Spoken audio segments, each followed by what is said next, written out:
मंदिरों की बेड़ियां औपनिवेशिक नियंत्रण से सांस्कृतिक मुक्ति तक 1947 का सत्ता हस्तांतरण था, पर हमारे मंदिरों की स्वतंत्रता नहीं। इस विषय पर आज जाने माने लेखक एवं चिंतक श्री संदीप सिंह के साथ इस संवाद में मैं आप सभी का भारतीय विचार मंच की ओर से स्वागत करता हूँ। मैं संदीप जी द्वारा लिखी गई इन दोनों किताबें, जो कि एक बेस्ट सेलर भी हैं, उसके बारे में आपको थोड़ी जानकारी दे देता हूँ। जैसे अभी निसर्ग मैंने बताया कि दोनों पुस्तकें यहाँ उपलब्ध हैं। बाद में हम संवाद शुरू करेंगे। पहली पुस्तक है अर्थव्यवस्था ऑफ मंदिर या टेम्पल इकोनॉमिक्स। इस पुस्तक के 4 हिस्से हैं, जिसमें मंदिर के अर्थशास्त्र से जुड़ी बातों पर चर्चा और विश्लेषण किया गया है और कुछ रसप्रद केस स्टडीज भी इसमें शामिल है। इसका पार्ट 1 है अर्थशास्त्र ऑफ मंदिर, दूसरा पार्ट है डिस्ट्रक्शन ऑफ मंदिर एंड इट्स अर्थव्यवस्था, तीसरा पार्ट है लॉस ऑफ मंदिर इकोसिस्टम पोस्ट इंडिपेंडेंस और चौथा पार्ट है नीड टू री एस्टैब्लिश मंदिर इकोसिस्टम। दूसरा पुस्तक है मंदिरों के लिए एक दशक, अ डिकेड फॉर मंदिर्स। यह भी 4 हिस्सों में है। पहला पार्ट है एस्टैब्लिशिंग द एंटी मंदिर फ्रेमवर्क, पार्ट 2 है हिंदूज डू नॉट अंडरस्टैंड मंदिर, तीसरा पार्ट है द एनिमी और चौथा पार्ट है डिसमेंटलिंग द एंटी मंदिर फ्रेमवर्क। सामान्यतः हम सनातनी हिंदुओं के जीवन में मंदिर का स्थान कुछ अलग ही होता है।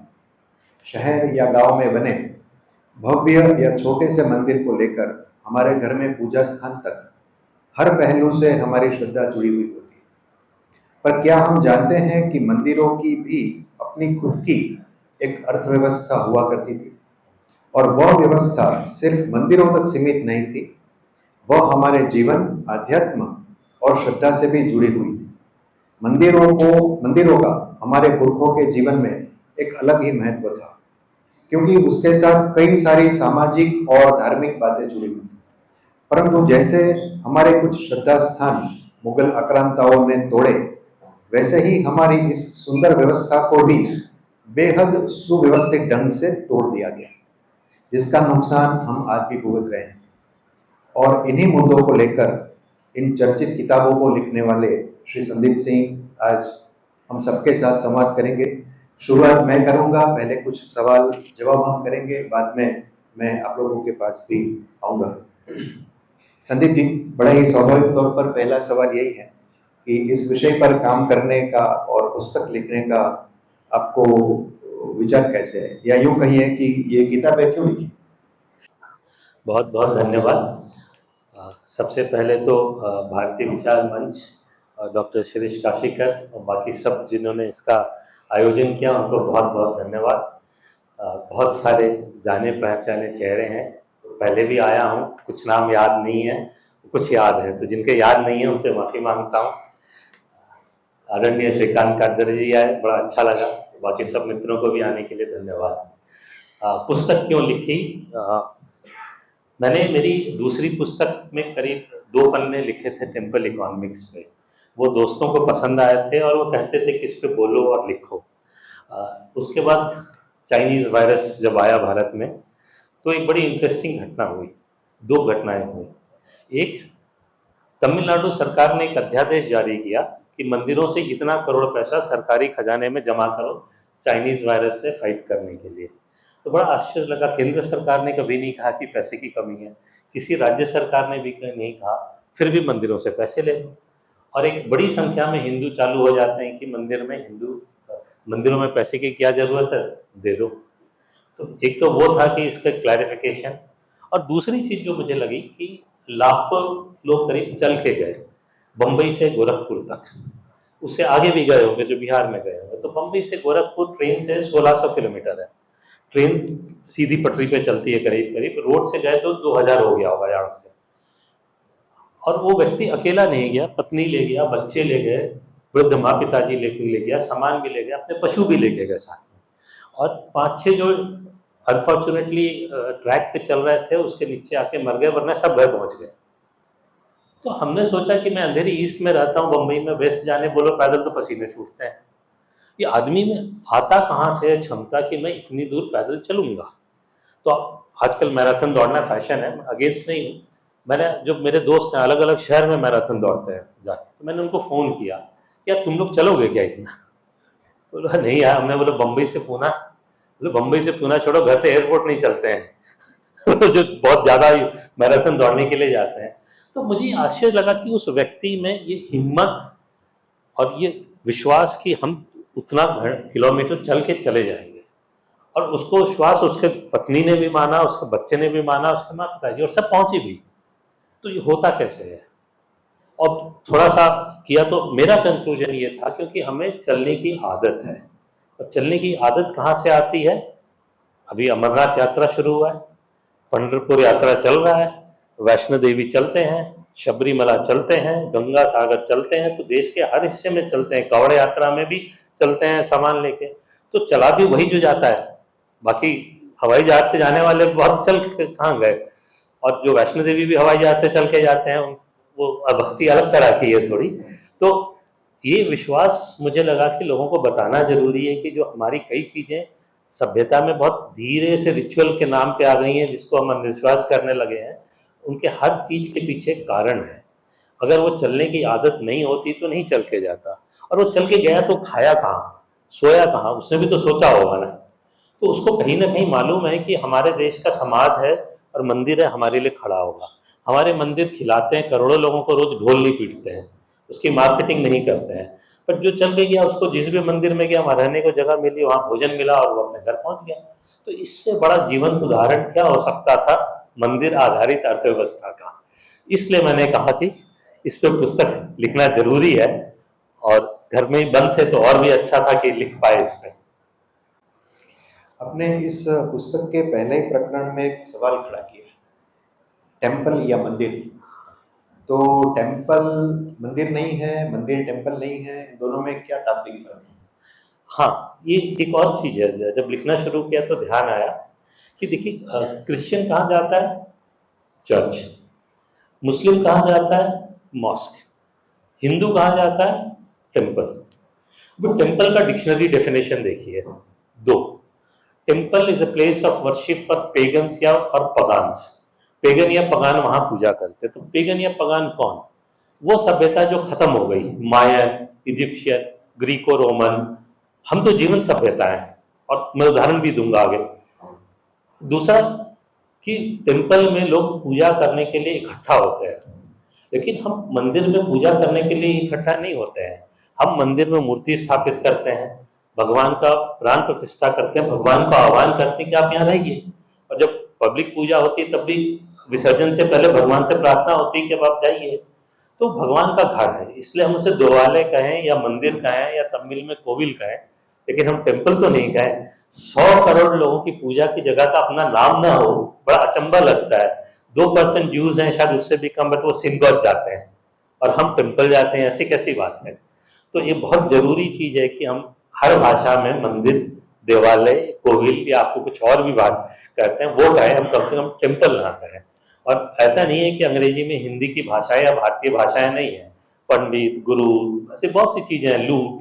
तो दो चार, और अंग्रेजी तो वैसे भी अभी उभरती भाषा है, कई 100 साल लगेंगे पूरी उभरने में, तो कई शब्द लेगी। तो वो मंदिर भी अंग्रेजी में किसी भी भाषा में हो, चाइनीज, फ्रेंच, मंदिर मंदिर है, तो टेम्पल नहीं होगा। इसीलिए आपने पुस्तक अंग्रेजी में लिखी होने के बावजूद भी मंदिर या मंदिर ऐसा शब्द का इस्तेमाल किया। हाँ, क्योंकि उससे कन्वर्सेशन शुरू होता है, लोग पूछते हैं क्या किया, अंग्रेजी नहीं आती थी क्या? तो बताना पड़ता है कि अंग्रेजी आती है थोड़ी बहुत, हिंदी भी ठीक ठाक आती है। मंदिरों में आने वाला धन, चाहे वो धर्मादाय हैं या किसी भी प्रकार से, उसको और मंदिरों के ऊपर आधारित जो अर्थव्यवस्था है, इन दोनों को आप कैसे जोड़ते हैं? हाँ, एक और चीज़, आजकल ये बड़ा फैशन हो गया टेम्पल इकोनॉमिक्स का। तो उसमें होता क्या है कि जो मंदिर में चढ़ावा आता है या मंदिर की अपनी दुकानें हैं, उससे जो धन आता है उसको टेम्पल इकोनॉमिक्स बोलने लगे हैं, जबकि वो टेम्पल रेवेन्यू है, जो पैसा की आमदनी हुई। अर्थव्यवस्था बहुत अलग है आमदनी से। अर्थव्यवस्था क्या होती है, उससे पहले मंदिर अर्थव्यवस्था का एक उदाहरण देता हूँ। जो आधुनिक अर्थव्यवस्था इंडस्ट्री का, मॉडर्न इंडस्ट्री का शहर कहा जाता है, उसको डेट्रॉइट को बोलते हैं। वहाँ सबसे पहले कारें बननी शुरू हुई 1924-25 के आसपास। फिर सारा मैनेजमेंट वहीं से निकला, ऑटोमोबाइल से, मशीन से कारें बनने लगी।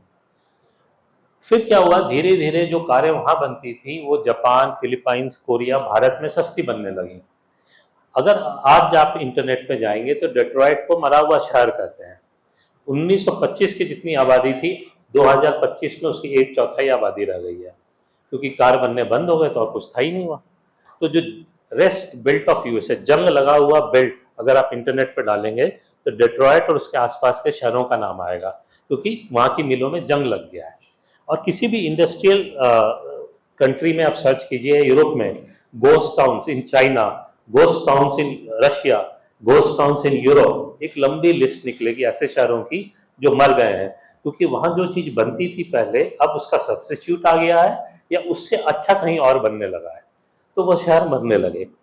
अब आते हैं दूसरी चीज़ पे कि जो शहर दुनिया के सबसे पुराने शहरों में सर्च कीजिए, आपको नाम मिलेंगे उज्जैन जी, काशी जी, पुष्कर जी, रामेश्वरम जी। यहाँ तो कोई इंडस्ट्री है नहीं, तो ये हजारों साल से कैसे जीवित है? अर्थ तो बहुत जरूरत है। चाणक्य भी कह गए धर्मस्य मूलम अर्थ, तो वो तो चाहिए ही चाहिए। तो अर्थ कैसे आया? अब मैं आपको इसका भी उदाहरण देता हूँ। आप कुछ साड़ियों के नाम सोचिए, बनारसी, कांचीवरम, संबलपुरी, ढाकेश्वरी। हर साड़ी वहां से आती है जहां एक देवी का मंदिर है, और बनारसी साड़ी में वही फूल पत्ते बनेंगे जो माँ पार्वती को चढ़ाए जाते हैं, और महिलाओं से पूछिए वही देख के बता देंगे कि कहाँ की साड़ी है, उसके डिजाइन। और जो साड़ी की फॉल में आप देखेंगे मंदिरों के शिखर बनते हैं, तो जो बंगाल की साड़ियाँ आएंगी, मंदिर बंगाल के अलग शिखर होते हैं। उसका कारण है कि वहाँ जैसे चट्टानें मिलती थी, जैसा जलवायु था, दक्षिण के मंदिर के गोपुरम जो हम कहते हैं अलग होते हैं, तो वहाँ की साड़ियों के फॉल में शिखर अलग होगा, उत्तर का अलग होगा। और साड़ियाँ हिंदू धर्म से कितनी जुड़ी हुई हैं ये शायद आज हम न समझ पाए। इसको पोर्तुगीज समझे थे। जब तक उन्होंने 200 साल राज किया, गोवा में कन्वर्जन सबसे खतरनाक था। मतलब माँ पिताजी के सामने बच्चे को मार देते थे अगर कन्वर्ट नहीं होता था, जला देते थे। हाथ तोड़ दरवाजा, आज भी एक एक हड्डी तोड़ते थे जब तक वो कन्वर्ट नहीं होता था। तो वहां उन्होंने ये तय किया कि जब तक साड़ी है यह लोग कन्वर्ट नहीं होंगे, तो उन्होंने साड़ी पहनने पे और बुनने पे पाबंदी लगा दी थी। और उसके बाद भी गोवा में साड़ी जीवित रही। जानते हैं कैसे? वहां, और ये हमारे पूर्वजों का बलिदान है जिसे हमें ध्यान रखना चाहिए हमेशा, कि जो बुनकर थे उन्होंने जमीन के अंदर गड्ढा करके, जिसे आज हम बेसमेंट कहते हैं, रात में बुनते थे, और महिलाएं रात में साड़ी पहनती थी, और 200 साल 10 से 12 पीढ़ी इस तरह से गोवा में साड़ी बची रही। तो किसका किसका कितना योगदान है हम समझ नहीं सकते हैं। और साड़ी पे हम कभी अलग, पूरा मैं पढ़ाता हूँ आईएम्स में, 90 मिनट का क्लास लेता हूँ साड़ी पे। अनबिलीवेबल प्रोडक्ट है। तो ये मंदिर आधारित अर्थव्यवस्था पे अगर आए तो ये दिखता है। और हमने बात करी कि हम जीवित सभ्यता है। इजिप्ट में आज भी लोग रहते हैं। इजिप्ट में पहले भी लोग थे जिन्होंने पिरामिड बनाया, बट आज जो रहते हैं उनको पूछिए कि पिरामिड क्यों बनाया, उनको नहीं मालूम। कैसे बनाया, आप बना सकते हैं दूसरा पिरामिड, नहीं मालूम। हमारे यहाँ उससे पुराने मंदिर हैं, और हम आज भी वैसे ही मंदिर बना दिया। अयोध्या में बनाया बिना सीमेंट के, बिना छड़ के, जो बृहदेश्वर में भी बना। तो ये जानकारी हमें मिली कैसे? ये जानकारी पीढ़ी दर पीढ़ी हमारे पूर्वज को हमारे पूर्वज ने बताया, और वो ज्ञान परंपरा चली आ रही है। इसलिए हम एक जीवित सभ्यता है। कोई ऐसा नहीं हुआ कि सभ्यता खत्म हो गई फिर कहीं और से लोग आके बसे, जैसे इजिप्ट में हुआ। तो हम शायद दुनिया की एकमात्र जीवित सभ्यता है। मैं हमेशा कहता हूँ कि इस बात का हमको एक अलग एरोगेंस होना चाहिए, थोड़ा सा घमंड होना चाहिए हिंदू होने का, कि हम सबसे पुरानी सभ्यता है जो जीवित है आज भी। इनफैक्ट आपने मेरा सवाल पहले चुरा लिया। मैं आपको यही सवाल पूछने वाला था कि मंदिर की अर्थव्यवस्था में साड़ी का क्या महत्व है। चलिए, पर आपने इसमें कई सारे केस स्टडीज पर भी काम किया है, और कई सारे केस स्टडीज जो है अर्थव्यवस्था के उसको शेयर किया है। एक आध और केस स्टडी जो है वो जरूर आप शेयर कीजिए। एक सवाल अक्सर पूछा जाता है कि मंदिर बनाने से क्या खाना मिलेगा? तो मैं कहता हूं कि आज हम सबको भारत में जो भोजन मिल रहा है वो मंदिर की वजह से मिल रहा है, और मैं आपको उसका प्योर साइंटिफिक रीजन बता रहा हूं। अगर आप आज मार्केट में जाएं तो जो अमरूद, गुआवा इतने बड़े बड़े मिलते हैं, पत्ता गोभी के साइज के, जो ओरिजिनल अमरूद थे वो खत्म हो गए हैं। यही चीज पपीता के साथ है। आजकल एक ड्रैगन फ्रूट आ गया है, फलों के नाम देखिए, ड्रैगन फ्रूट, उस पर भी नहीं जाऊंगा, एक बड़ा अलग विषय है कि नाम कैसे रखे जाते हैं भारत में और वहाँ। छोटा सा उदाहरण दे दूं, हमारे यहाँ एक नागमणि फूल होता है, उसको हमने भगवान से जोड़ा, पूजा से जोड़ा। अंग्रेजी में जानते हैं उसे क्या कहते हैं? कैनन बॉल ट्री, तोप का गोला। तो जहां हमें भक्ति दिखती है वहां उनको लड़ाई दिखती है हर चीज में। ये बहुत बड़ा सिविलाइजेशनल डिफरेंस है यूरोप और भारत का। तो उसको कैनन बॉल, क्योंकि उसका जो फल होता है उसको तोप का गोला दिखता है। बताइए मतलब हम कैसे, और वो बात करेंगे पीस की और लव की हर जगह। तो हम बात कर रहे थे सर, तो इस देश में कभी लाखों प्रजातियां थी चावल की, जो 2 इंच की पानी में होती थी और जो 12 इंच की पानी में होती थी। फिर ग्रीन रिवॉल्यूशन आया, वो हाइब्रिड वैरायटी की चावल आया।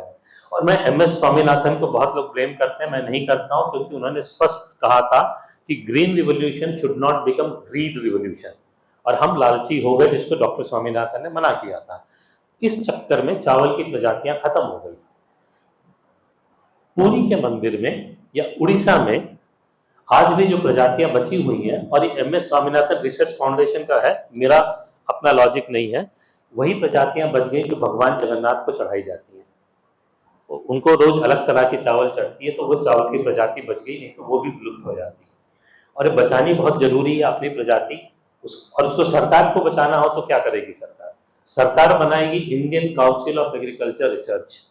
वो जाएगा लेह में, वहां जमीन के 60 मीटर अंदर गड्ढा खोदेगा, एक लैब बनाई जाएगी जिसका टेम्परेचर होगा -30 या -60, और वहां पे सारे बीज प्रिजर्व किए जाते हैं कि प्रलय हो जाए तो क्या होगा।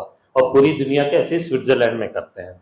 हमारे यहाँ पुरी के मंदिर में, मथुरा के मंदिर में tomato, potato, cauliflower and cabbage, टमाटर, आलू, पत्ता गोभी, फूल गोभी भारत की प्रजाति नहीं है, और इसलिए वहाँ के प्रसाद में उपयोग नहीं होते हैं, और इसलिए भारत की जो सब्जियां हैं बची रह गई हैं। और अंग्रेज जब आए तो उन्होंने जबरदस्ती आलू उगवाया था, कि कभी पैसे दिए और कभी पनिशमेंट दिया, आलू नहीं उगाते थे किसान। तो हमारे देश के जो भी खाने पीने की चीजें मंदिर से नहीं जुड़ी हैं, पशु हो, पक्षी हो, पौधा हो, वनस्पति हो, जो मंदिर से नहीं जुड़ी है वो विलुप्त हो जाती है, और जो बची हुई है क्योंकि वो किसी न किसी मंदिर से जुड़ी हुई है। आपको एक और उदाहरण देता हूँ, आपने सुना होगा चिकपी, काउपी, चना दाल, इन सबका नाम। अंग्रेज जब भारत आए तो उनको चावल दाल तो समझ आया, बाकी चीजें नहीं समझ में आई। कि ज्वार बाजरा को आज मिलेट करके सरकार प्रमोट कर रही है, उसको उन्होंने लिखा कोर्स मील, मोटा खाना। तो अंग्रेजों ने बोला मोटा, तो हमने भी छोड़ दिया, अब सरकार प्रमोट कर रही है, तो उन्होंने ऐसी दाल का नाम रख दिया सब चिकपी, काउपी। फिर भी दाल बच गए, क्यों? क्योंकि चना दाल का बेसन बनता है और बेसन का लड्डू भगवान को चढ़ता है। अब नहीं होता तो क्या होता? जैसे हमने मिलेट्स छोड़ दिए, हम दाल छोड़ देते, और दाल छोड़ देते तो कार्बोहाइड्रेट और प्रोटीन नहीं मिलता, और फिर ये होता कि तुम वेजिटेरियन हो। मैं नॉनवेज के अगेंस्ट बहुत नहीं हूं, बट जिसको वेजिटेरियन खाना है खाना चाहिए। तो तुम वेजिटेरियन हो इसलिए तुमको प्रोटीन और कार्बोहाइड्रेट नहीं मिलता है, इसलिए तुम नॉनवेज खाना शुरू करो। बॉम्बे एयरपोर्ट पे घुसे, आज भी फोटो खींचा हूं, पहला एक बड़ा बड़ा पोस्ट है, वेजिटेरियन है इसलिए आप में प्रोटीन कम होता है। मतलब सारे हमारे क्रिकेट प्लेयर सब वेजिटेरियन होकर निकल गए, हमारे पहलवान वेजिटेरियन रहे, पहलवान वेजिटेरियन होकर जीतते रहे और कहते हैं कि उनका प्रोटीन कम है, कार्बोहाइड्रेट कम है। तो हमारे देश का जो खाना पीना बचा रहा वो मंदिरों की वजह से बचा है। जो आप गोपुरम देखते हैं, शिखर बड़े खाली होते हैं ऊपर, उनमें बीज भर के रखे जाते थे जो 20 साल में बदले जाते थे, कि अगर प्रलय होगा तो प्रलय का धारणा ये है कॉमन की पानी आएगा, तो इतनी ऊंचाई पे था कि सब नष्ट हो जाएगा, तब फिर बीज वहां बचे रहेंगे, लोग लेके वापस खेती शुरू करेंगे। तो हम जो आज खाना खा रहे हैं, भारतीय पदार्थ हमको मिल रहे हैं, वो हमारी मंदिरों के ही वजह से मिल रहे हैं। प्योर साइंटिफिक रीजन बताया। थोड़ा इतिहास की ओर चलते हैं। आपने काफी डिटेल में इन दोनों पुस्तकों में सभी कालखंडों में भारत में जो मंदिरों की स्थिति थी उसकी चर्चा की है, और विशेष तौर पर मुगल काल में तो क्या स्थिति रही, विध्वंस और पुनर्निर्माण दोनों की? हाँ, तो देखिए जितने भी आक्रांता आए, और आक्रांता बोलने से हम जनरली जो जमीन से आए उनको समझते हैं, मुगल, बट अंग्रेजों को भी हमें ईसाई आक्रांता मानना चाहिए। जो पुस्तक में लिखा हूँ, जो पुर्तगीज आए वो क्रिश्चियन ईसाई आक्रांता थे, वो कॉलोनाइजर नहीं थे, उन्होंने आक्रांता वाला काम किया, और मंदिर सबने तोड़े, मंदिर तोड़े, इसमें कोई दो राय नहीं है। तो अच्छी बात है, मैं वो बताता हूँ कि जब जब वो मंदिर तोड़े देश के एक हिस्से में, भारत के दूसरे हिस्से में लोगों ने जिद पकड़ ली कि वहाँ जितने मंदिर तोड़े जा रहे हैं हम उतने मंदिर बनाएंगे, और इसलिए मंदिर बनाए गए। आप तमिलनाडु में जाइए तो आपको शिव काशी मिलेगा, तिन्न काशी मिलेगा, बहुत से काशी मिलेंगे। कभी सोचा कि वहाँ लोगों ने काशी का नाम क्यों रखा? सो कॉल द्रविडियन भी नहीं सोचते हैं। तो जब औरंगजेब मंदिरें तोड़ रहा था तो उन्होंने कहा कि अगर वो काशी टूट जाएगी, हम यहाँ इतने काशी बना देंगे कि काशी यहाँ बची रहेगी। इसलिए आपको तिन्न काशी, शिव काशी सब मिलता है। और इतना ही नहीं, कैसे पूरा समाज इकट्ठा होता था। अक्सर हमें कहा जाता है कि जब एक जगह मंदिर टूट रही थी तो दूसरे जगह क्या किया। हम आज क्या कर लेते हैं, उस समय तो कम्युनिकेशन नहीं था, पता नहीं चलता है। आज तो टूट रहे हैं तमिलनाडु में मंदिर, हम क्या कर रहे हैं, तो इंस्टेंट पता चलता है। दिल्ली में मंदिर टूटे जाते हैं, हम कुछ नहीं कर रहे हैं। उस समय की स्थिति क्या होगी? उस समय लोगों ने क्या किया, जब औरंगजेब ने काशी में सारे मंदिर तोड़ दिए, ब्राह्मणों को मार दिया और जजिया की बात करी कि जो हिंदू यहाँ रहेगा उसको जजिया देना होगा या कन्वर्ट होना होगा। तो ये डर था कि सारे हिंदू चले जाएंगे तो काशी का क्या होगा। तो कर्नाटक के राजा ने बनारस के हिंदुओं में जो हिंदू रहे उनके ब्याह पे जजिया पे किया औरंगजेब को। तो कभी ऐसा नहीं था कि देश अलग था। तमिलनाडु में काशी बन रहे थे, कर्नाटक के राजा दे रहे थे और सारे ब्राह्मण वहां खत्म हो गए थे। तो महाराष्ट्र और आंध्रा से जाके ब्राह्मण बसे और गुरुकुल वापस चला। अब काशी को देखिए तो महाराजा रणजीत सिंह, पेशवा, नेपाल के राजा, बंगाल के राजा देवी अहिल्याबाई, भारत के कोई एक कोना से ऐसा नहीं बचा था जिसने वहां के मंदिर रिवाइवल के लिए पैसे नहीं दिया या उसको रिवाइव नहीं कराया। तो जितने ध्वंस हुए उससे जितने ध्वंस किए उतने ही मंदिर लोगों ने बनाए और पूरे भारत से लोग हर जगह मंदिर के लिए खड़े रहे। अलग बात है कि इसकी जानकारी अब नहीं थी लोगों को, तो अब वो कोशिश है कि पुस्तक के जरिए और ऐसे हम लोगों को बताएं। तो देश हर समय पूरा एक खड़ा था और विध्वंस से बचाने के लिए पूर्वजों ने और भी चीजें, कुर्बानियां दी या बलिदान दिया। जैसे हमें कहते हैं कि अजंता एलोरा को डिस्कवर किया गया, तो वो कैसे गए थे? तो जब आक्रांता आते थे तो उन्हें पता था कि लोग जहां रहेंगे वहां मंदिर होगा, इसलिए लोग मंदिरों के पास से दूर जाके रहने लगे कि मंदिर छिप जाएंगे और मंदिर बचे रहेंगे हमारे आने वाली पीढ़ी के लिए।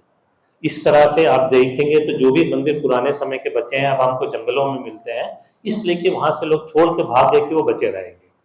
हम एक चीज और देखते हैं कि मंदिर में गंदगी रहती है नॉर्थ में, बट वो इसलिए भी थी कि गंदगी फैली रहेगी तो विध्वंस करने वाले सोचेंगे कि इस तरफ नहीं जाना है क्योंकि गंदगी, इधर मंदिर नहीं होगा। गुरुकुल सारे तोड़ दिए थे, गुरुकुल चलाने पे पाबंदी थी।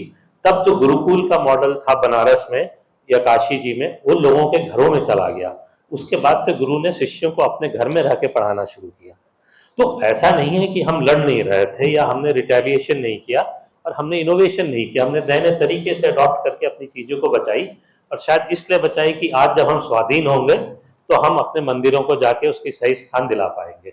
जो उत्तरदायित्व हम सब पे हमारे पूर्वज छोड़ के गए हैं वो हमें पूरा करना है।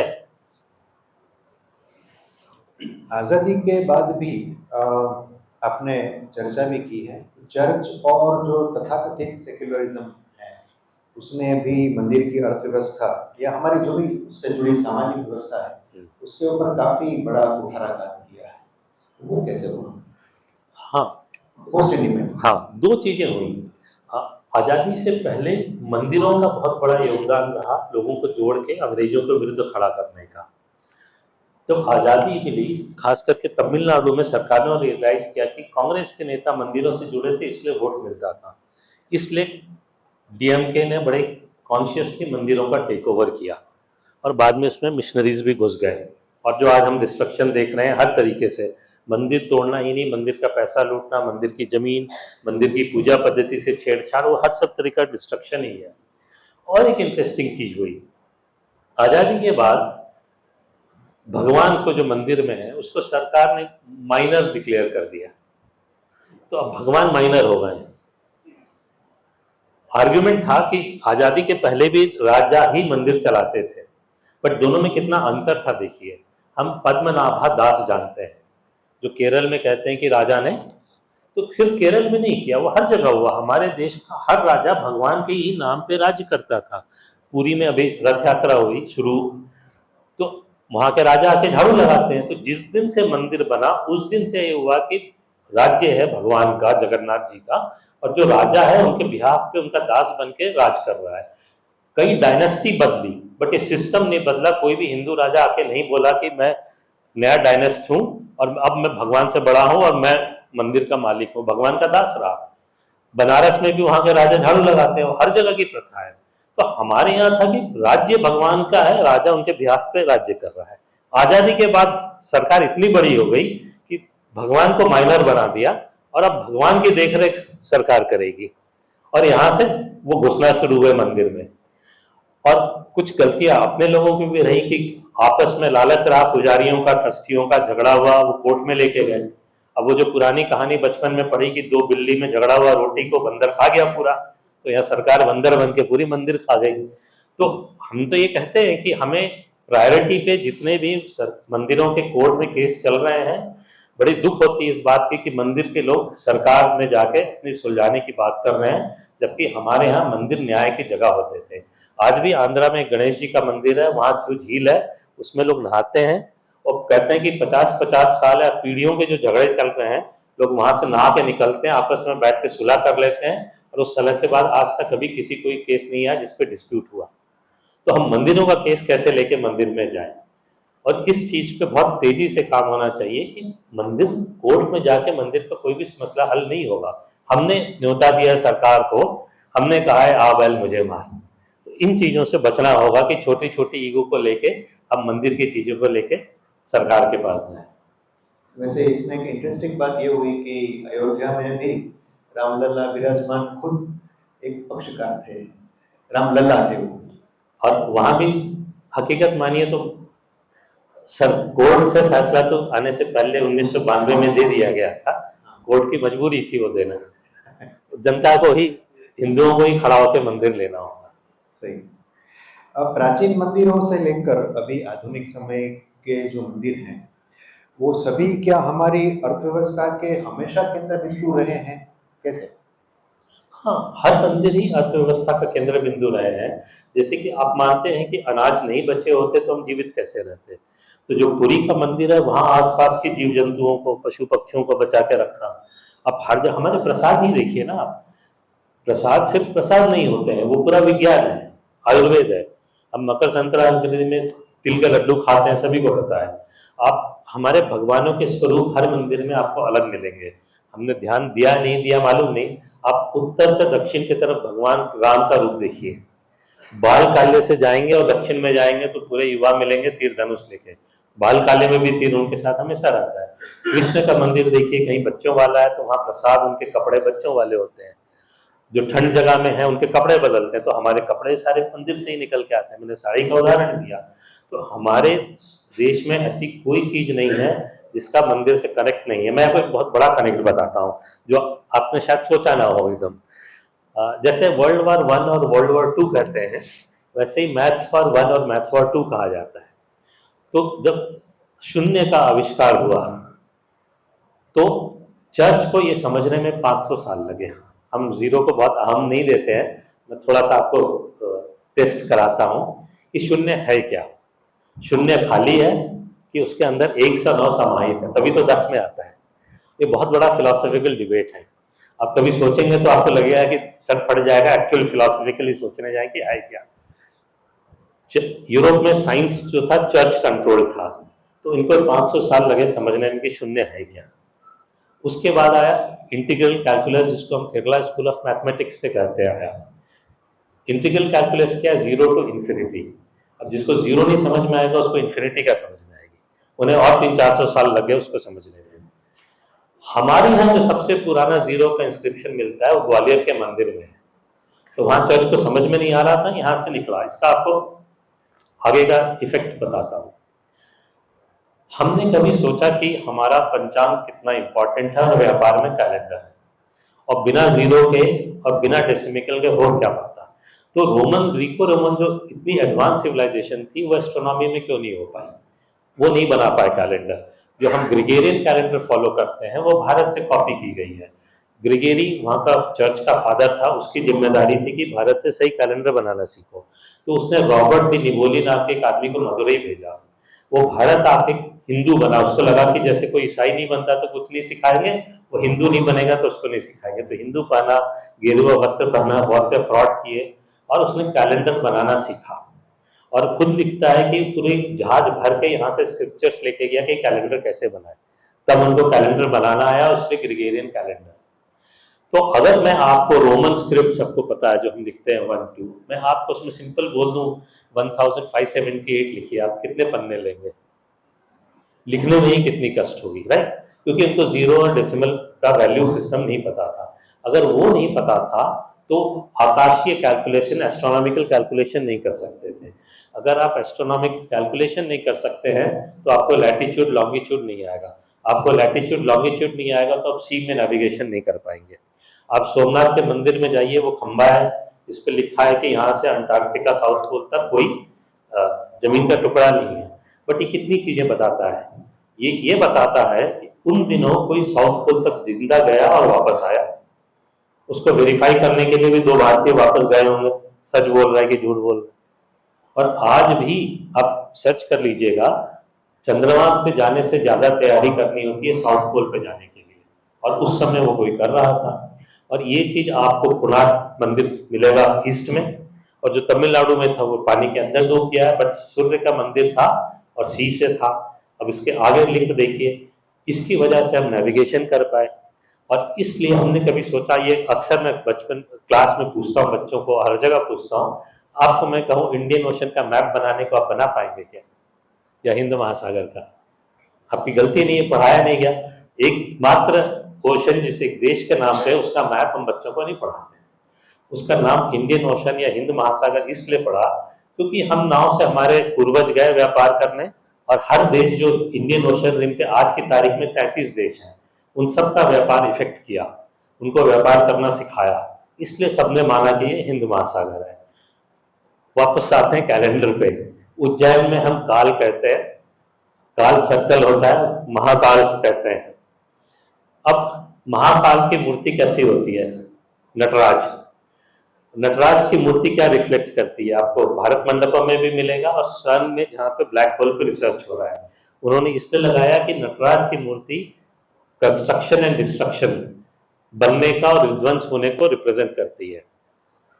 अब 2 मिनट सोचिए कि एक कलाकार हजारों साल पहले, हमारे पूर्वज ये समझते हैं कि सृष्टि की रचना होती है, विध्वंस होता है और रचना होती है, समझना एक बात। दूसरी बात कि एक चित्रकार, मूर्तिकार उसको एक मूर्ति के आकार में दे दें कि हजारों साल बाद उनके वंशज देखें तो समझ जाएं कि बता क्या रहा है। और तीसरा, वो आज भी लॉस्ट वैक्स टेक्नोलॉजी से बनती है, जो कि सिर्फ 4500 साल पुरानी है। जो बात मैंने कही, वो जानकारी हमारे पूर्वजों ने हमारे पूर्वजों को पीढ़ी दर पीढ़ी दी, 4500 साल तक हमारे पास आई है। तो कितनी छोटी छोटी चीजें हैं, मतलब जब जोड़ते हैं तो आपको समझ में आता है कि हमारा पूरा विज्ञान जो है मंदिर से निकल के आता है। और हम कैसे समझते हैं इस बात को, शून्य को और इंफिनिटी को, इससे कंक्लूड करता हूँ कि जो नोबेल का लास्ट भारतीय को फील्ड मेडल मिला, नोबेल इक्विवेलेंट बोलते हैं मैथमेटिक्स में, मंजुल भार्गव को, उन्होंने भी मैथमेटिकल इक्वेशन सॉल्व की। और जो ज्यादातर मैथमेटिकल इक्वेशन सॉल्व होती हैं, जिसको हम शांति मंत्र पढ़ के और कहीं कम्युनल मंत्र पढ़ के अपोज होता है, जो कहते हैं पुण्यमेदा पुण्योदा, पुण्य से पुण्य निकाला तो पुण्य रहेगा, पुण्य में पुण्य डाला तो पुण्य रहेगा। वो प्योर मैथमेटिकल इक्वेशन है जो 0 to infinity डिफाइन करता है, और इंटीग्रल कैलकुलस। तो सिर्फ मंदिर से आपको जो चाहिए वो मिल जाएगा। हमारे देश में हर चीज मंदिर से लिंक है, सिर्फ आपको श्रद्धा रखनी है और समझना है। क्या आपको लगता है कि सिर्फ एक श्रद्धा के केंद्र के तौर पर नहीं, किंतु पुरातत्वीय दृष्टिकोण से भी हमने हमारी इस विरासत को कहीं खो दिया है? और अगर ऐसा है तो आपको क्या लगता है इसके लिए कौन जिम्मेदार है? जिम्मेदार तो हम हिंदू हैं, मतलब हम अपनी जिम्मेदारी किसी पे थोप नहीं सकते हैं। ये हम सबको काम करना चाहिए। जैसे कि ये कहें कि स्वाधीनता की लड़ाई किसको लड़नी थी, तो सबने लड़ी। और आप अगर उत्तर भारत में जाएंगे तो आप पाएंगे कि वहाँ पे मंदिर है, पेड़ है जिनका नाम है 26, 32, 25। तो नाम क्यों है? उतने स्वतंत्रता सेनानियों को वहाँ लटका दिया गया था जिसका नाम भी नहीं मालूम है।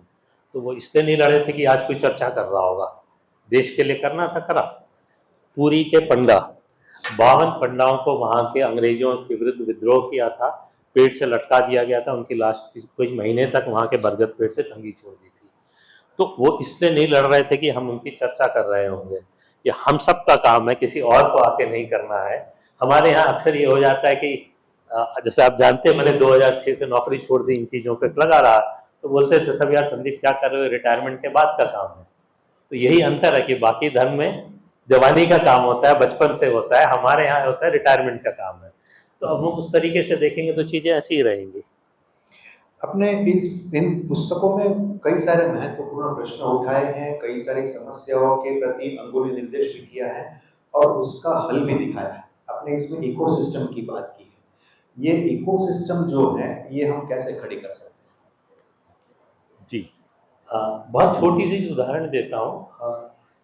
मैंने कुछ पोस्टर्स बनाए मंदिर से कि हम टेम्पल नहीं मंदिर का है, या हमारे मंदिर कब आज़ाद होंगे। मेरी इच्छा थी कि मंदिरों में लगें, ऑफिसेस में लगें, एजुकेशन इंस्टीट्यूट में लगें। तो मैं उनको फ्रेम कराने गया, तो फ्रेम कराने वाले मंदिर के पास मिलते हैं। अब बम्बई में चले जाइए, 90% फ्रेम कराने वाले हिंदू नहीं। मुझे बड़ा आश्चर्य लगा, मंदिरों में आसपास जो दुकान है वो फ्रेम करने वाला हिंदू नहीं। हमें सरकारी नौकरी चाहिए, हमें ऐसा पढ़ा दिया गया है कि हमें सरकारी नौकरी चाहिए, और वो फ्रेम कर रहा है और मनमाना चार्ज कर रहा है, मजबूरी है, कराना है कराओ, नहीं तो जाओ।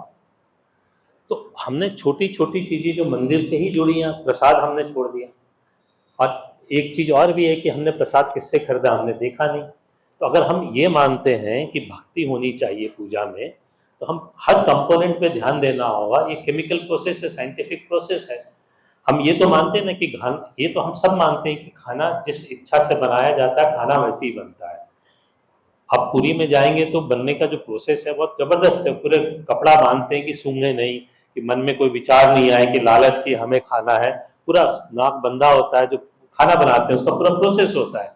अब और एक भी कुछ गड़बड़ी हो जाए तो पूरा खाना फेंक दिया जाता है, फिर बनता है। तो पूरा विचार होता है।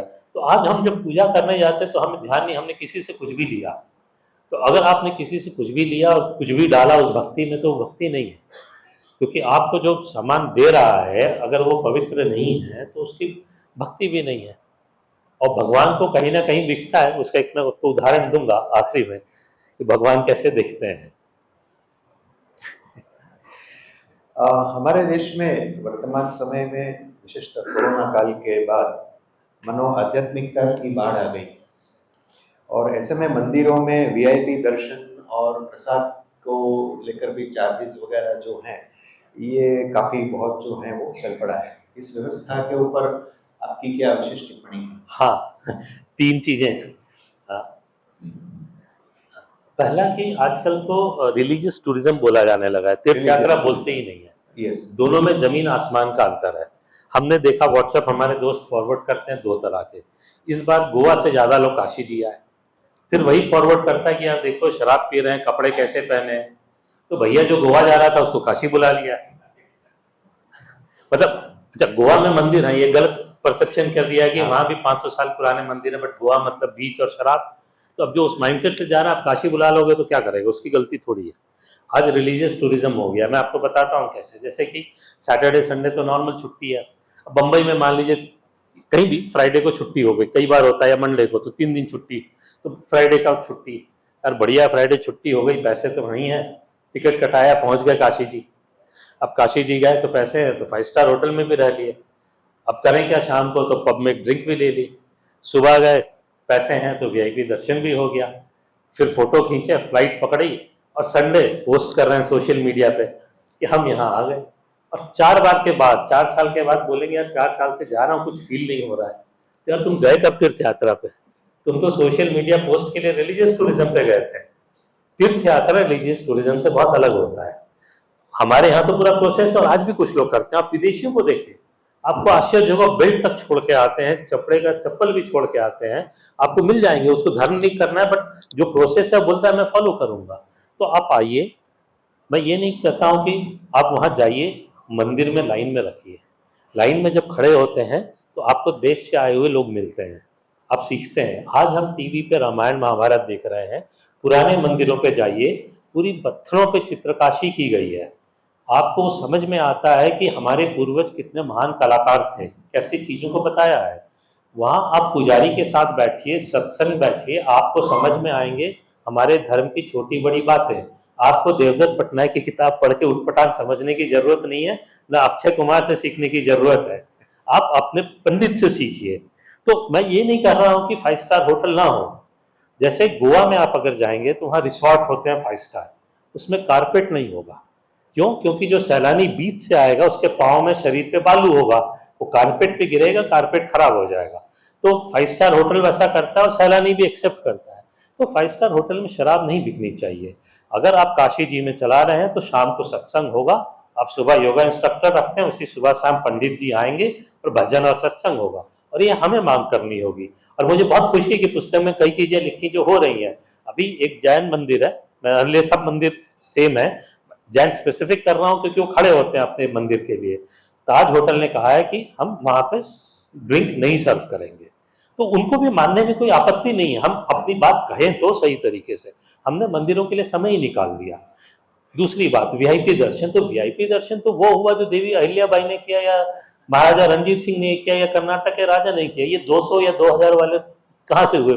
हमारे हमारे हिसाब से वीआईपी आज की तारीख में तो वो है जो हिंदू माँ बाप 3 या 4 बच्चे लेके गए हैं, क्योंकि उस माता ने शरीर को कष्ट दिया है 4 बच्चों के लिए, उस पिताजी ने कंधे पे बोझ उठाया है। बाकी एक बच्चे वाला तो वीआईपी बच्चे के पैसे बचा रखा था कि हम रिलीजियस टूरिज्म करेंगे, तो नहीं तो हमारा धन कहाँ जाएगा। और आखिरी बात, हम जब तीर्थ पे जाते हैं, हम गए द्वारका जी या हम अयोध्या गए, तो क्या हमने 2 मिनट खड़ा होकर सोचा द्वारका गए तो कहाँ यहाँ पे कभी हम उसी धरती पे खड़े हैं जहाँ कभी आदि गुरु शंकराचार्य खड़े थे। हम अयोध्या गए तो क्या हमने 2 मिनट आंख बंद करके सोचा कि यहाँ माँ जानकी चली थी, भगवान राम चले थे, आज हम उस चरण हमारे भी उसी धरती पे पड़ रहे हैं जहाँ वो। अगर ये भाव नहीं आई तो कहाँ भक्ति, और कहाँ जो आप सोच रहे हैं कि हमको कुछ हो जाएगा। अब वो तुलसीदास को पढ़िए, और वो ढूंढते थे कि हनुमान जी कहाँ मिलेंगे। उनको पता है कि हनुमान जी वहां पे एक जिसको वो लेप्रोसी पेशेंट बन के तुम्हारी कथा सुनते हैं। आप अगर वहां जाके आपने 4 मिनट खड़े होकर ये चीज सोची नहीं, तो आपकी तीर्थ यात्रा थी नहीं, तो रिलीजियस टूरिज्म थी। तो हमें तीर्थ यात्रा को वापस से समझना होगा। और मेरा मानना है कि ये जो नया सा आया, हम ओवरवेल्ड बोलते हैं ना, हम चीजें शायद ठीक हो जाएंगी, क्योंकि कुंभ में भी हुआ, फैशन वाले गए, रील बनाई डाली, बट बहुत सारे दोस्तों के बच्चे गए, 12 घंटा 14 घंटा चले, रात को 2 बजे हमारे घर में बच्चों ने डुबकी लगाई ठंड में। तो हमने बोला कि ये सब तो अब एकदम अगेंस्ट हो गए होंगे। हमने पूछा आप जाओगे अगली बार? बोले हाँ, बड़ा अच्छा लगा। हमने बोला इतना चलना? बोला नहीं, कोई बात नहीं। हम बोले 2 बजे ठंडी में डुबकी लगाना। बम्बई में दोस्तों के बच्चे बोल रहे हैं बिल्कुल अब हर कुंभ में जाएंगे। तो भक्ति ये होती है, अब जब सच्चे मन से जाते हैं तो समझ में आ जाती है। सही। अब मेरा अंतिम सवाल है, बाद में हम हमारे जो यहाँ सभी प्रबुद्ध जन आए हैं उनके सवाल लेंगे। जो प्रत्येक सनातनी हिंदू हैं, जो अपनी आध्यात्मिक परंपराओं और व्यवस्थाओं में अटूट श्रद्धा रखता है, उसे इस व्यवस्था को जीवित रखने के लिए क्या करना चाहिए? हाँ, मैंने जो दूसरी वॉल्यूम में उसका नाम रखा है डिकेड फॉर मंदिर्स, मंदिरों के लिए 1 दशक। तो मेरा ऐसा अनुरोध है कि फर्क नहीं पड़ता है कि आप 80 साल के हैं कि 10 साल के हैं, 20 साल के हों, फर्क नहीं पड़ता है कि आप पुरुष हैं कि महिला हैं, फर्क नहीं पड़ता है कि आप पैसे वाले हैं कि गरीब हैं। आप अपनी ज़िंदगी के अगले 10 साल मंदिर को डेडिकेट कीजिए। आप 80 से हैं तो 80 के 90 कीजिए, 90 से 100 हैं तो कीजिए, 20 है तो 20 से 30 साल कीजिए, उसके बाद भले मंदिर मत जाइएगा। अब सवाल आएगा कि अगला हम क्या करें इन 10 सालों में। तो हमने बुक्स तक में करीब 30-35 चीज़ें लिखी हैं। 2 चीज़ें मैं कहता हूँ कि आज अगर आप मंदिर से जुड़े हैं किसी भी तरीके से, आसपास है, तो एक चीज़ अक्सर मन में प्रश्न उठता है कि मंदिर तोड़ते हैं तो आसपास के लोग को दुख लगता है, लेकिन उसके लिए खड़े क्यों नहीं होते हैं? उसका कारण है कि मंदिर उनको अपने से नहीं जोड़ता है। मंदिर के आसपास जो भी गरीब हैं उनके बच्चे क्या उनका जन्मदिन मंदिर मना नहीं सकता है? हमें पक्का विश्वास है कि जलेबी और समोसा प्रसाद में देंगे, उस बच्चे के नाम पे दिया जलाएंगे केक काटने के बजाय कंडील बुझा के, तो वो जरूर आएगा। और जरूर कोई ना कोई ऐसा हिंदू होगा जो पैसा देगा, हर मंदिर में इतना पैसा है। तो जो बच्चे बचपन से जुड़ेगा उस मंदिर से, तो उसको मंदिर के प्रति श्रद्धा होगी। नहीं तो आज ये मंदिर टूट रहा है, मैं दूसरे में जाऊँगा। क्या उस बच्चे जिसके पास पढ़ने की जगह नहीं है, तो क्या वो मंदिर उसको आंगन देता है पढ़ने के लिए? क्या कोई व्यक्ति जो चित्रकारी सिखाना चाहता है बट उसके पास जगह नहीं है, क्या मंदिर उसको आंगन देता है कि तुम यहाँ सिखाओ? हम मंदिर से लोगों को जोड़ना शुरू करें। और आखिरी चीज जो मैं सबसे छोटी चीज रिक्वेस्ट करता हूँ कि हर हिंदू कम से कम रोज एक बार मंदिर तो जाए। अगर 80 करोड़ भारत का हिंदू रोज मंदिर जाने लगेगा, विश्वास मानिए हमारे 99% समस्याओं का समाधान तो आपके सिर्फ रोज मंदिर जाने से हो जाएगा। कोई बहुत बड़ा काम करने की जरूरत नहीं है, हर छोटा व्यक्ति अपना काम करता है। आपको एक उदाहरण देता हूँ, मैं पढ़ा था उसका रेफरेंस भूल गया क्योंकि पता नहीं था कि ऐसी बातें करनी पड़ेगी कभी। एक बार वीर सावरकर जी को अंग्रेज उठा के नागपुर में ले गए, 6 महीने तक उनकी बड़ी जैसे खातिरदारी करते रहे होंगे, करी, उनको खूब मारा पीटा। 6 महीने के बाद मालूम चला कि जिसकी पिटाई कर रहे थे वो सावरकर नहीं है, सावरकर के इज्जत दिखने वाला है। उस आदमी की महिमा और पूरे समाज और उसका घर की कंट्रीब्यूशन सोचिए कि सबको मालूम था कि सावरकर जी कहीं अच्छा काम कर रहे हैं, सबने मुंह बंद रखा। तो हर व्यक्ति को छोटा से छोटा काम करना होता है। जैसे कहते हैं कि गिलहरी का भी योगदान था सेतु बनाने में, हर व्यक्ति कर सकता है। आप मंदिर के लिए क्या कर सकते हैं सोचिए, किसी और को बताने की जरूरत नहीं होगी। अगर हम जब भगवान मंदिर में जाते हैं ना, लंबी लाइन लगाते हैं, जैसे तिरुपति गए, पुरी गए, हम सोचिए लंबी लाइन लगा के जाते हैं, भगवान के सामने पहुंचते हैं तो हाथ जोड़ते हैं, सर झुकाते हैं। हम जब किसी बच्चे को लेके जाते हैं, या हम जब बच्चे थे हमको कोई लेके गया तो बताया था हाथ जोड़ो, सर झुकाओ। हम एक और चीज भी करते हैं जो हम किसी को कभी बताए बट वो करता है ना, हमको किसी ने बताया, हम सब आंख बंद करते हैं। आपने किसी बच्चे को बोला या आपको किसी ने बताया? हम सबको पता है भगवान अंदर है। मंदिर इसलिए जाते हैं कि ए फॉर एप्पल पढ़ाना शुरू होता है। इसका मतलब नहीं कि एप्पल ए से ग्रो होता है। ए फॉर एप्पल पढ़ते हैं तो समझ में आएगा कि हिमाचल और जम्मू में ऐसे वातावरण में होता है, तो भगवान वहां से प्रत्यक्ष दिखते हैं, तो कई सारी चीजें बताते हैं। थोड़ा लंबा आंसर कर दूं इसका भी एक और, कैसे भगवान देखते हैं कि 2 चीजें हैं। हम सबके घर में या जहां भी ऑफिस होता है भगवान की मूर्ति अवश्य होती है। तो क्या हम सिर्फ भक्ति करते हैं इसलिए होती है या कोई और कारण है? तो यूनिवर्सिटी ऑफ लेस्टिसार या लेस्टिसार लंदन, वहाँ उन्होंने रिसर्च किया। वहाँ एक कॉफ़ी की मशीन थी। फंडा यह था कि आप अपना कॉफ़ी पीजिए, 1 कप 2 कप 3 कप, कोई आदमी नहीं है उतना पैसा वहाँ रख जाइए। तो कोई रखता नहीं था, 30% कलेक्शन था। अंग्रेज सबसे बड़े चोर होते हैं, लूट शब्द उनकी वजह से ओरिजिनेट हुआ। वो पूरा अलग विषय, रिकॉर्डेड डॉक्यूमेंट्री। वो लिखते हैं कि भारत में जहाँ जहाँ अंग्रेज गए, जो ईस्ट इंडिया कंपनी एक फीडबैक भेजती थी हर मंथली रिपोर्ट लंदन, उस रिपोर्ट में लिखते हैं कि जहाँ जहाँ क्रिश्चियन गए, क्योंकि 47 से पहले सेक्युलरिज्म नहीं था, तो बड़े ईमानदारी से लिखते हैं जहाँ जहाँ भारत में क्रिश्चियन गए वहाँ वहाँ लोग करप्शन सीख गए हमसे। ये डॉक्यूमेंटेड है। तो फिर उन्होंने वहाँ 1 सप्ताह एक पक्षी की फोटो लगाई, कुछ नहीं हुआ। 1 सप्ताह आंख की फोटो लगाई, collection went up by 3 time 90%। तो कोई देख रहा है, बहुत महत्वपूर्ण है। तो हमारे में देवी की आंख, भगवान जगन्नाथ तो पूरे ही आंख है करीब करीब, और महादेव की आंख, तो भगवान देख रहा होता है, बहुत जरूरी है। और आखिरी चीज से खत्म करता हूँ। एक अंग्रेज अफसर थे मदुरई में, मीनाक्षी मंदिर बीच में था, उनका ऑफिस एक तरफ, घर दूसरी तरफ। तो जब घर से ऑफिस जाते थे तो उनको मालूम था मंदिर दूसरे का पूजा की जगह है, बट पूजा की जगह इसलिए अपनी टोपी उतार के जैसे सर झुकाते हैं अंग्रेज, झुकाते थे, सुबह शाम दोनों करते थे, और कई वर्षों किया उन्होंने। फिर एक दिन घनघोर बारिश हो रही थी, बिजली चमक रही थी, उनको लगा कि घर में कोई घुंघरू पहन के घूम रहा है। निकल के देखे तो एक छोटी सी कन्या थी।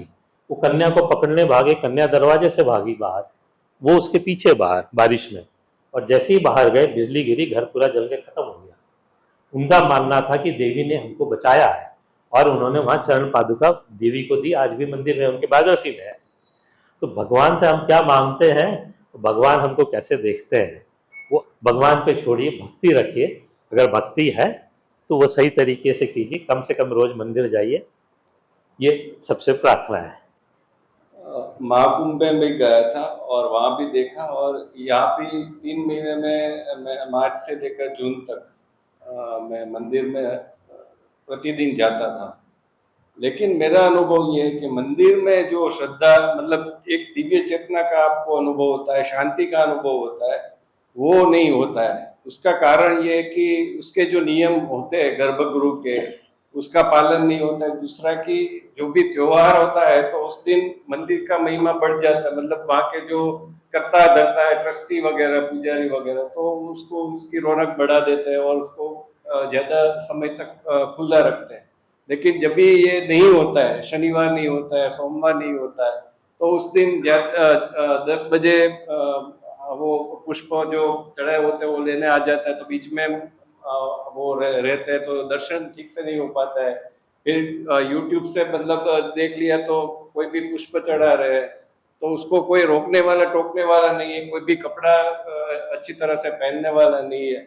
जो भी अभी नियम सब लोग रख रहे हैं कि छोटे वस्त्र पहन के मत आइए, लेकिन वो जो एक गरिमा होती है, शांति होती है। हमारे एक मंदिर में भजन मंडली होती है, तो भजन मंडली में बेसुरे और मतलब ऐसे होते हैं जहाँ पर आप बैठ नहीं सकते, तो इसके कारण भी लोगों को एक अश्रद्धा उत्पन्न हो रही है आजकल। दो पार्ट में जवाब देता हूँ। मेरा पहला हमेशा कोशिश होती है कि हम क्या कर सकते हैं, तो थोड़ा सा आंसर देता हूँ कि जो हम सांप सीढ़ी का खेल खेलते हैं वो भारत में बना था, जैन मुनियों ने उसको बनाया था, और उस पर 1 2 3 नहीं था। जहाँ लाभ होता था वहाँ आपको सांप मिलेगा, सॉरी नहीं, जैसे क्रोध होगा तो सांप मिलेगा, आपने किसी का भला किया तो सीढ़ी मिलेगी। 99 जो था लस्ट था, जिसको एक्सेसिव डिजायर किसी भी चीज की, वो लस्ट में आती है। मुझे रसगुल्ला खाने की है, ऑर्गेनाइजर्स के लिए हिंट है। तो उसके बाद मोक्ष था। तो जब आप मोक्ष प्राप्ति के लिए जाते हैं तो आपको कई सारी चीजें आपका ध्यान इधर उधर भटकाएंगी, तो वो आपको ध्यान रखना होगा, वो आपका काम है। दूसरी चीज ये मैं मानता हूं, मैंने पुस्तक में भी लिखा हूं कि हमारे कथावाचक कोई भी बन जाता है। हम भजन जो है हमारे फिल्मी गानों पे आधारित हो गए हैं, तो इसको मैं 2 तरीके से देखता हूं। अगेन कि ये हमारा काम है कि हमसे जो हो पाए उसको हम ठीक करें।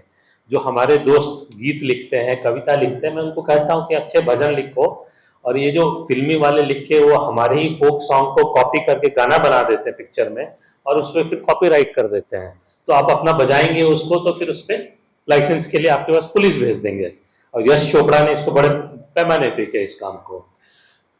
तो हमें नए कथाकार बनाने हैं, नए भजन लिखने वाले बनाने हैं।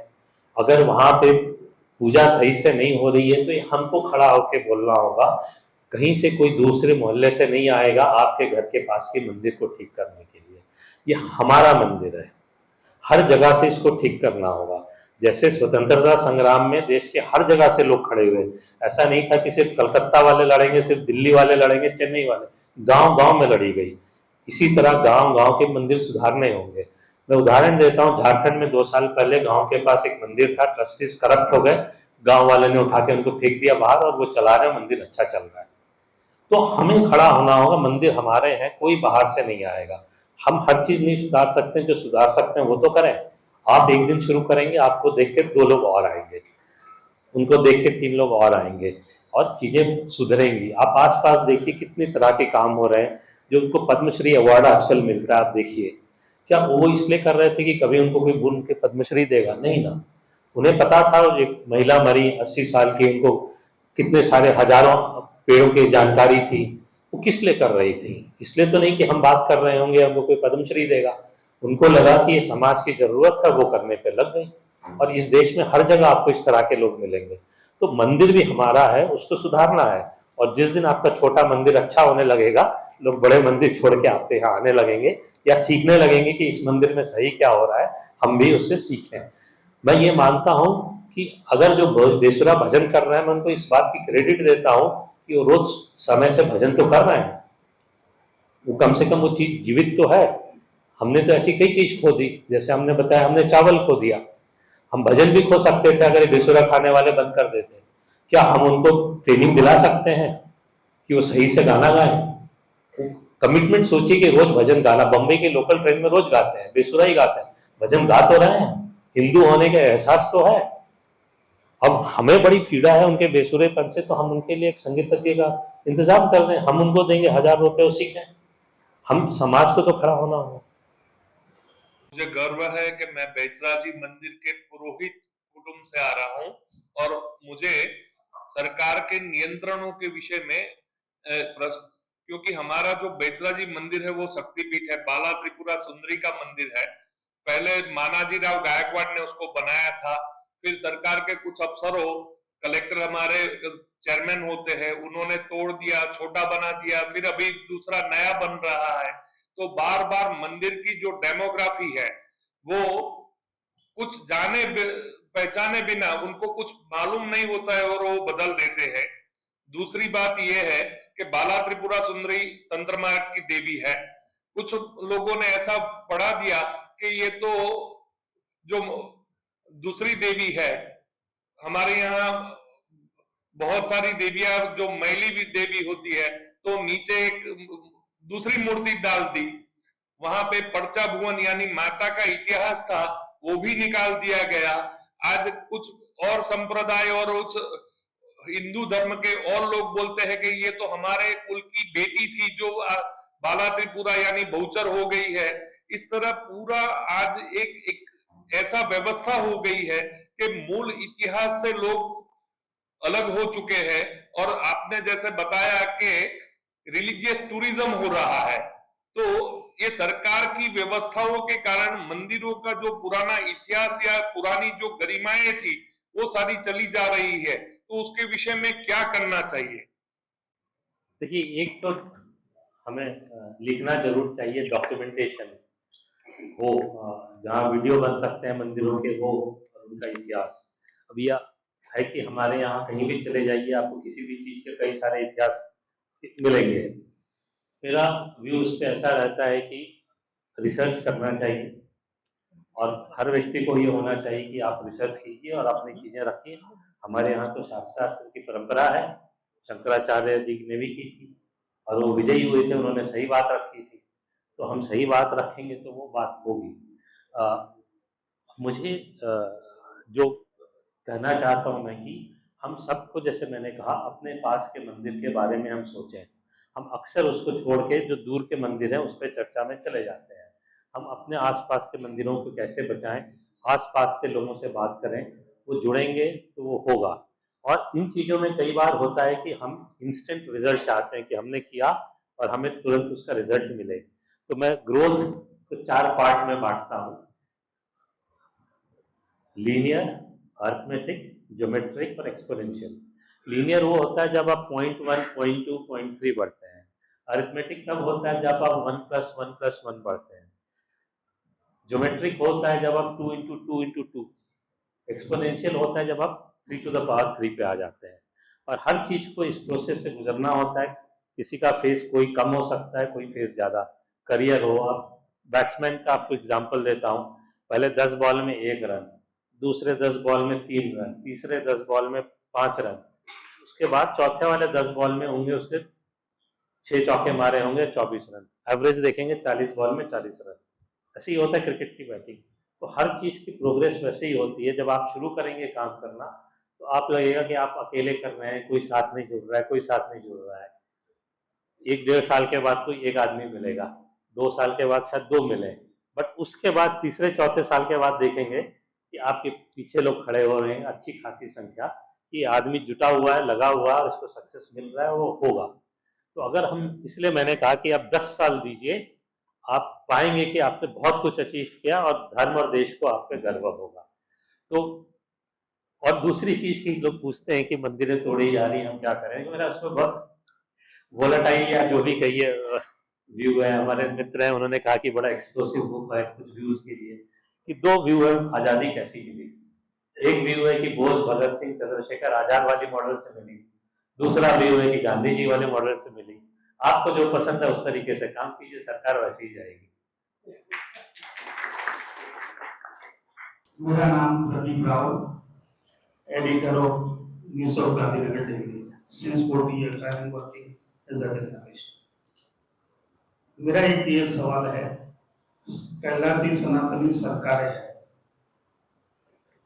हिंदुत्व की, हम सब हिंदू हैं, गौरव है हमें उसका, लेकिन जो आपने इतना रिसर्च किया है आजादी से पहले से और उसके बाद का मंदिरों के बारे में सभी तरीके से, तो आज की जो दिशा और दशा मंदिरों की है, मैंने आने से पहले थोड़ा देखा तो मुझे ये थोड़ा दिखने ऐसा नहीं मिला। जो दिशा और दशा इसकी मैं बात करता हूँ। और दूसरी बात यह है कि मंदिरों का जो सरकारीकरण, यानी जो भी प्रॉफिट वाला मंदिर है सरकार उठा लेती है, यानी जो प्राइवेट ट्रस्टी जैसा नहीं रहता। तो मेरा आपका इससे जो लोग सनातन में मानते हैं काफी, और जो भी ज्यादा मानने वाले लोग हैं, मेरा मानना ऐसा है वो लोगों ने पसंद किया घर बैठे दर्शन करें, क्योंकि अब तो ये सरकारी मंदिर हो गया। या तो फिर शासक सरकार का कोई एजेंट को पकड़े तो आराम से भक्ति भी कर सके और दर्शन कर सके। इसके बारे में आपका क्या कहना है? देखिए, मैं पहला तो ये मानता हूँ कि हमें खुश होना चाहिए कि सरकार है जो कम से कम मंदिरों के बारे में सोच रही है। हाँ, ये बात अवश्य है कि सरकार जैसे कुछ मंदिरों में कर रही है उससे लोगों को समस्या है। तो मेरा ये मानना है कि जो सरकार में लोग हैं वो हर चीज़ के एक्सपर्ट हों, ऐसी ज़रूरी नहीं है। क्या हमने उनको जाके बताया है कि आप ये गलत कर रहे हैं और ये सही तरीके से होना चाहिए? हम सिर्फ बैठ के बोलें कि सरकार ही सब सही करे, ये नहीं होगा। देखिए, मैं आपको बाकी चीज़ों पे बताता हूँ। आप देखेंगे बहुत सारे थिंक टैंक हैं, पॉलिसी रिसर्च सेंटर है, जो सरकार के पास लेके जाते हैं। जैसे बिजनेस में CIAE है, एसोचैम है, वो सरकार के बोलती है कि ये पॉलिसी लाइए, एजुकेशन के लिए ये सही है। क्या मंदिरों के लिए कोई मिला उनसे? क्या किसी ने बताया कि मंदिरों के लिए ये कीजिए? सरकार को जो समझ में आ रहा है एक दो व्यक्ति को कर रहे हैं। तो हमारे पास दो ऑप्शन है कि हम बैठ के उन्हें गालियां दें जो कर रहे हैं, या हम देखें कि ना करने वालों के बदले करने वाले आए। और क्या हमने पॉलिसी रिसर्च बनाई? अब एक मॉडल हर जगह हम इम्पोज करना चाहते हैं मंदिर के, हमारे हर मंदिर का अगामा अलग है, स्थल पुराण अलग है। तो क्या हम जो चर्चा कर रहे हैं मंदिर की, हमने उस मंदिर की अगामा शास्त्र पढ़ी, स्थल पुराण पढ़ा, एक डॉक्यूमेंट बनाया कि हम सरकार के पास ले गए कि सर इस वजह से आप गलत हैं, इस वजह से कीजिए, वो भी हिंदू हैं मानेंगे। मैं इस तरीके से इन चीजों को देखता हूं कि हमें उस पर समय निकाल के काम कराना पड़ेगा। हम एक सैनिक को जब भेज देते हैं बॉर्डर पे, उससे काम खत्म नहीं होता है। उसको AK-47 देना होता है, उसके बैकअप के लिए ड्रोन भी लाने होंगे, ब्रह्मोस भी लाना होगा, तब वो लड़ाई लड़ेगा। तो हमें पूरी चीजों में उसको समझना होगा, थोड़ा समय देना होगा। इसलिए हम कह रहे हैं कि 10 साल दीजिए, उस मंदिर को समझिए, उसके स्थल पुराण को समझिए, उसके अगामा शास्त्र को समझिए। आप जाके सरकार को बोलने की स्थिति में होंगे। और जब आप जानकारी से बोलते हैं तो एक पोजीशन ऑफ अथॉरिटी से बोलते हैं, कॉन्फिडेंस से बोलते हैं, जिससे सामने वाला सुनने को मजबूर होता है। उसको हमें बताना होगा, हमें उससे काम कराना होगा, ये मान के चलिए। सिर्फ वोट दे के काम खत्म नहीं हुआ है। सड़क खराब होती है, हम ट्वीट करते हैं, रोज गाली देते हैं। मंदिर खराब होता है, हम करते हैं क्या? रोज। हमने क्या किया? हमने क्या उसके फोटो खींच के डाले कि ये मंदिर में गलत हो रहा है? तो हमें मंदिर अपना मानना होगा, कोई और नहीं आएगा, मैं वही वापस जाऊंगा। मंदिर की समस्याएं इस सरकार के रहते ही हो सकती हैं, इस सरकार के ही रहते हमें मंदिर सरकार के हाथ से छुड़ा सकते हैं। इस पर हमें जागरूक होकर काम करना पड़ेगा। सरकार को देखिए, जब एक वातावरण बन जाता है ना, जैसे राम मंदिर का, कि अब इसके बिना चारा नहीं है, हिंदुओं ने तय कर लिया, देना ही होगा। जिस दिन सरकार को ये वातावरण हम बना देंगे, जिसकी हम कोशिश में हम सब यहाँ आए हैं, सरकार उस दिन मंदिर से जाएगी। और ये हम तय करके माने कि हमें इस सरकार के अगले टर्म से पहले इस टर्म में कराना है, और कराने की जिम्मेदारी हम सबकी होनी चाहिए। हम मंदिर में जाते हैं एनर्जी लेने के लिए। जैसे हमारी एनर्जी दिन प्रतिदिन पूरे दिन में सुबह से रात तक एनर्जी डिस्चार्ज होती है, लेकिन हम मंदिर में जाते हैं एनर्जी देने के लिए। अर्थव्यवस्था और ये बात जो कही वो बहुत अच्छी है और उसके ऊपर हमें काम भी करना चाहिए। लेकिन मेरे विचार में कैसा है कि हम मंदिर में जाते हैं तो ईश्वर से एनर्जी लेने के लिए, जैसे आपने भक्ति की जो बात कही, तो भक्ति तभी आएगी जब हम उसका सही अर्थ और मायना समझेंगे। एकता की जहां तक बात है तो मैं कुछ अलग मानता हूं, मेरे बगल में बैठा हुआ आदमी कुछ अलग मानता है। हिंदू धर्म में अलग अलग संप्रदाय होने के कारण ये विभावना रहती है। तो मेरा प्रश्न ये है कि क्या कोई, जैसे हमारे धर्मगुरुओं में शंकराचार्य जी सबसे ऊपर है, तो क्या ये कोई ऐसी व्यवस्था नहीं बन सकती कि एक समान उपासना पद्धति हो हर मंदिर में? 15 श्लोक, 20 श्लोक सुबह या त्रिकाल संध्या का कोई श्लोक या कोई एक ऐसी उपासना पद्धति हो कि जो सभी मंदिरों में सब लोग एक समान तरीके से एक टाइम पे मनाए। इस विचार में आपका क्या ख्याल है? मुझे लगता है कि यही पद्धति से एक प्रकार की एकता और एक प्रकार का बॉन्डिंग हमारे में आएगा। आप सोचिए कि अगर हम सब एक ही रंग के कपड़े पहन के यहाँ बैठे होते तो क्या होता, एक ही तरह के। हम सबको बोला जाता कि अब सब रात को ठीक 8 बजे 2 रोटी और 2 करेले की सब्जी के साथ खाएंगे, क्या होता। देखिए, हम बचे हुए इस साल इतने हजारों साल से हैं इसलिए कि हम अलग अलग होके भी एक हैं। हमारी जो हमें कहा जाता है ना कि अनेकता में एकता, वो गलत है। हमारी एकता में अनेकता है। हमको कुछ चीज़ें सोचनी होंगी कि हम ही क्यों बचे रहे 5000 साल तक, बाकी क्यों खत्म हो गए। क्योंकि जो जो मर गए, खत्म हो गए, वो आपने जो कहा वो फॉलो कर रहे थे। और जब हर चीज़ एक तरह से फॉलो होती है तो उसको ख़त्म करना आसान होता है। मैंने क्यों कहा कि चावल की ज़्यादा प्रजातियां चाहिए।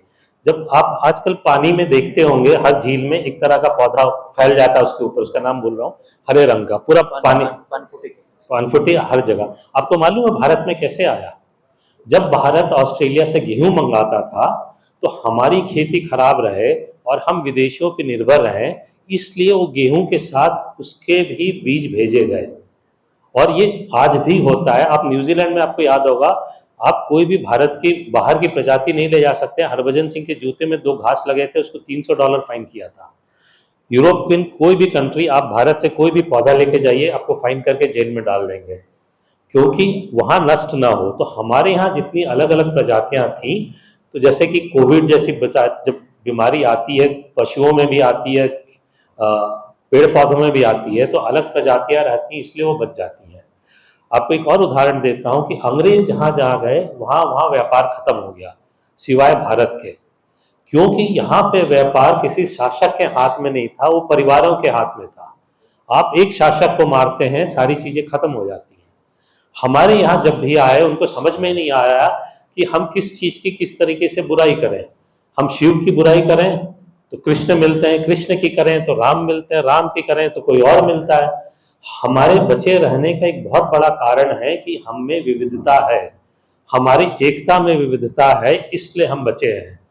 आपको जब भी किसी चीज पे कहा जाए कि गलत है तो उस पर 2 बार सोचिए, और इस बात से सोचिए कि हम 5000 साल से, अगर 10,000 साल से जीवित हैं, बाकी नहीं है, तो हमारे पूर्वज जो कर रहे थे वो सही होगा, तभी हम बचे हैं।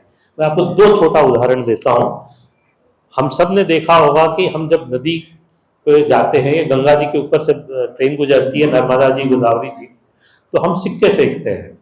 आप में से कईयों को पता होगा। तो आज हम सिक्के क्यों फेंकते हैं? उसको कोई वैल्यू नहीं है। बट जब सिक्के बने तो सोने के थे, चांदी के थे, तांबे के थे, उसमें वाटर प्यूरिफाइंग क्वालिटी होती है। आज भी विज्ञापन देखिए, सिल्वर आयन है इस वाटर प्यूरिफायर में। तो ये था कि हम यहाँ पे आए, हमारे आने से जितनी गंदगी हुई, हम अपनी औकात के हिसाब से उतना सिक्का डाल दे रहे हैं। वो भारी है, पानी की तट में बैठा रहेगा और साफ करता रहेगा। आपको दूसरे एक्सट्रीम पे ले चलता हूँ। एक कहानी सुनी होगी आपने कि एक राजा दक्ष थे, उन्होंने अपनी 27 बेटियों की शादी चंद्रमा से करा दी। ये मैं पढ़ाता हूँ, बच्चों को पूछता हूँ कैसा लगा। अब महिलाओं को पूछिए कैसा लगता है। जो MBA कॉलेज में लड़कियां बैठती हैं कि एक पिता था, उसने अपने 27 बेटी की शादी एक राजा से करा दी। विभत्स लगता है, राइट? हर तरह के ब्राह्मणिज्म, पैट्रियार्कल, रेड्रिक, सारे शब्द जो सुनते हैं, थोड़े और सोचने के बाद आता है यार थोड़ा रियलिस्टिक नहीं लगता। एज गैप तो होगा, तो मतलब 27 कैसे करा सकते हैं? वो फंडा क्या है? बहुत सिंपल है। आप देखिए, आपको आश्चर्य होगा कितना हाई एंड साइंस था और एस्ट्रोनॉमी जिसकी बात कर रहा था। चंद्रमा रोज सुबह एक जगह से निकलता है, सॉरी सूर्य, चंद्रमा रोज शाम को एक अलग जगह से निकलता है। तो चंद्रमा एक महीने में 27 अलग अलग जगह से निकलता है। उस जगह को कैसे आइडेंटिफाई करें आकाश में? तो उसके पीछे जो सबसे तेज तारा है उसको हमने नक्षत्र कहा, 27 नक्षत्र, कॉन्स्टलटेशन बोलेंगे इंग्लिश में। तो चंद्रमा जिस नक्षत्र के बैकग्राउंड में निकलता है उसके हिसाब से फिर हमारा पंचांग बना, कैलेंडर बना। तो उसको कह दिया कि एक बेटी थी, तो 27 बेटी। कहानी और आगे जाती है कि चंद्रमा को एक बेटी बहुत ज्यादा पसंद थी, तो उसके साथ महीने में 3 दिन बिताता था। आज भी चंद्रमा महीने में 3 दिन एक ही जगह से निकलता है, एक ही नक्षत्र के बैकग्राउंड में। ये पूरा आगे जाता है। फिर राजा दक्ष को मालूम चला तो नाराज हुए, तो उनको जो अमावस्या पूर्णिमा होती है उसको दंड दिया। तो पूरा आपको यूट्यूब पे वीडियो मिल जाएगा। सोचिए इतना हाई एंड साइंस था, एस्ट्रोनॉमिकल फिनोमेना, वो कहानी बना दी गई। कारण किस लिए? कि कहानियां हृदय को छूती हैं। सच्चाई और विज्ञान सिर्फ दिमाग को छूता है, तो जो चीज दिल को छूती है वो पीढ़ियों दर पीढ़ी पास होती जाती है। ये कहानी चाहे जितनी रिग्रेसिव लगे, वो बची रही हजारों साल से। और आज राज वेदम है, एक वैज्ञानिक है, भारतीय मूल के हैं, उन्होंने इस पे काम किया और परफेक्ट मैच कर दिया हर चीज को उस चीज से कि यहाँ से आती है। तो आपको अपनी जितनी चीजें खराब लगती है ना, उस पर 2 मिनट बैठ के सोचिएगा, आपको विज्ञान समझ में आएगा उसका क्या था, क्यों किया गया। और नहीं समझ में आया तो मुझसे संपर्क कीजिएगा। एक प्रश्न तो ये है कि ये कॉलोनियल कंट्रोल से या गवर्नमेंट कंट्रोल से बाहर आएगी मंदिर व्यवस्थापन, तो क्या कल्चरल रिवोल्यूशन रियली होगा? तमिलनाडु का जैसे आपने दिया, साईं मंदिर का भी हम सुन रहे, और मंदिर का भी मिसमैनेजमेंट हम सुन रहे हैं, राइट। और दूसरा प्रश्न मेरा ये है कि आज भी हमारा मंदिर एक वर्ग विशेष का अधिकार पर, हम तो एक धक्के अंदर एक धक्के बाहर, राइट। एक वर्ग विशेष अंदर तक जा सकता है, एक वर्ग विशेष मंदिर के अंदर भी नहीं जा सकता। तो फिर अगर ये नहीं हुआ तो फिर हमारा कल्चरल लिबरेशन कैसे हो सकता? पहला था कि सरकार मंदिर से बाहर चली जाएगी तो क्या होगा? करप्शन। हम उन मंदिरों की बात करते हैं जहां ज्यादा पैसे आते हैं। उन मंदिरों का क्या, लाखों मंदिर जो जंगल झाड़ी में है, पहाड़ों पे है। एक पुस्तक आई, उसके लेखक उन्होंने बड़ा अच्छा लिखा, वो भगवान राम जिस रास्ते पे गए थे उस पे चल रहे हैं। आजकल कई लोग कर रहे हैं, अलग अलग तरीके से रिसर्च कर रहे हैं। बड़ा इंटरेस्टिंग है कि एक ने किया कि जिस फूल पत्तों का मेंशन था रामायण में क्या आज है, वो वेरीफाई कर रहे थे और आज भी फूल पत्ते वहीं उगते हैं, तो वो वेरिफिकेशन भी हो रहा है। तो वो गए जंगल के एकदम ऊपर, उनकी स्थिति खराब, डर से उनके साथ जो चल रहा था वो बड़ा डंडा लिया था। पूछा क्यों? बोले कभी कभी शेर आ जाता है। और इन दोनों की हवा खराब। वहाँ पहुँचे, वहाँ एक साधु जी थे जो पूजा कर रहे थे। उनको पूछा आप क्यों? बोला हमारे अखाड़े ने भेजा है। अब वो उन्होंने ये नहीं कहा कि मुझे बम्बई शहर के मंदिर में भेजो, और ना कोई ये पूछता है कि जो छोटे से मंदिर में जो बिखरे हुए हैं पूरे देश में, वहाँ जो पुजारी है वो क्यों कर रहा है? उसका करप्शन हो रहा है क्या कि वो बचा है मंदिर? हम सिर्फ उन्हीं 40-50 मंदिर में उलझे हुए हैं। दूसरी बात कि सरकार का कोई ऐसा डिपार्टमेंट नहीं है इसमें करप्शन नहीं है, तो क्या हम जाके टेक ओवर कर लें? तीसरी बात कि कहीं भी कोई भी चीज़ परफेक्ट नहीं है हमारी ज़िंदगी में। हमारा घर जो छोटा सा चला रहे हैं, हर चीज़ परफेक्ट नहीं है। हम जी रहे हैं ना, तो कहीं ना कहीं कोई ना कोई समस्या परमानेंट रहेगी। जैसे हमने कहा कि इस देश में जब भी मंदिरों पे समस्या आई है, समाज खड़ा हुआ है। मैंने झारखंड मंदिर का उदाहरण दिया, मैं आपको एक बड़े मंदिर का उदाहरण देता हूँ। तारकेश्वर मंदिर था, बना, वहाँ के मठाधीश काफ़ी करप्ट हो गए थे। इंसान है, हो सकता है। उसका मूवमेंट लीड किया था चित्तरंजन दास और सुभाष चंद्र बोस ने, और मठाधीश को बदला गया था। अब फिर से स्थिति आ गई है, करप्ट हो गया, अब फिर से समाज खड़ा होगा। तो समाज खड़ा होगा, कोई भी चीज़ 100% ठीक नहीं होती, हमारी शरीर बीमार पड़ता है, हम फिर उसको ठीक करते हैं दवा खा के।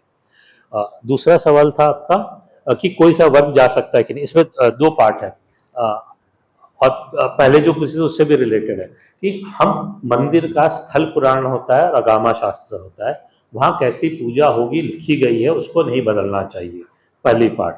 दूसरी बात, आज बहुत से मंदिर है जहाँ आप रोक टोक जा सकते हैं और कोई भी पुजारी बन सकता है। ऐसे बहुत से मंदिर मैं आपको बता सकता हूँ। मैंने बड़ा केस स्टडी लिखा है, जो कि ब्राह्मण नहीं थे, उन्होंने मंदिर बनाया है और पॉपुलर है। वो आसपास के जहाँ पुजारी ब्राह्मण नहीं है, उससे ज़्यादा भक्ति वहाँ होती है और इतना चढ़ावा आता है कि आज वो मेडिकल कॉलेज बना रहे हैं, स्कूल कॉलेज बना चुके हैं। एक मंदिर में जो हम बात करते हैं ऊर्जा आती है, एक तो होता है जो तीर्थ स्थान पे बने हैं, दूसरे जो बने हैं वो वहाँ के पुजारी से आती है कि वहाँ का पुजारी कितना अच्छा है। अगर आप पुजारी अच्छा नहीं होगा तो लोग वहाँ जाना छोड़ देंगे। आपको एक चीज़ बताता हूँ, जैसे हमने जो आपकी बात की आंख बंद करने वाली, आप किसी भी मंदिर में जाएंगे, आप अक्सर देखेंगे कि जो पूजा कर रहा है वो एक नवयुवक पुजारी होगा। आप पूछेंगे कि जो हेड प्रीस्ट है वो कहाँ है, तो आपको बताएंगे वो कमरे में कंठी माला लेके पूजा कर रहे हैं। उनको मालूम है कि भगवान कहाँ है, अंदर है, अंतरात्मा में है, मैं आराधना कर सकता हूँ उनकी। तो हमें चीज़ों को समझना है। आपको उस मंदिर से समस्या है, दूसरी मंदिर बनाइए। इस देश में मंदिर बनाने में कोई तकलीफ नहीं है। अगर आप, जैसे आपको पता हो कि गांव एरिया में जाइए वहाँ लिख देते कि यहाँ मंदिर बन रहा है, उस सड़क से जो ट्रैक्टर गुजरता है ईंट बनाने वाला, वो अपने हिस्सा से 1 से 5 ईंट छोड़ जाता है, 1 छड़ छोड़ जाता है, 2 सीमेंट की बोरी छोड़ जाता है, मंदिर खड़ी हो जाती है। तो हम उससे अच्छी मंदिर बनाएंगे, हमको उसके नेगेटिव में जाना ही नहीं कि वो क्या कर रहा है। हम जब तक कहते हैं ना कि मैथ्स में सोल्यूशन गलत हो जाए तो वापस से रिपेयर बनाइए, यहाँ की गलती ढूंढिए, गलती ढूंढने में समय ज़्यादा खराब होता है। हम एक लंबी लकीर खींचते चलें, लंबी लकीर खींचते चलें, हम सुधर जाएंगे, ये हम मानते हैं।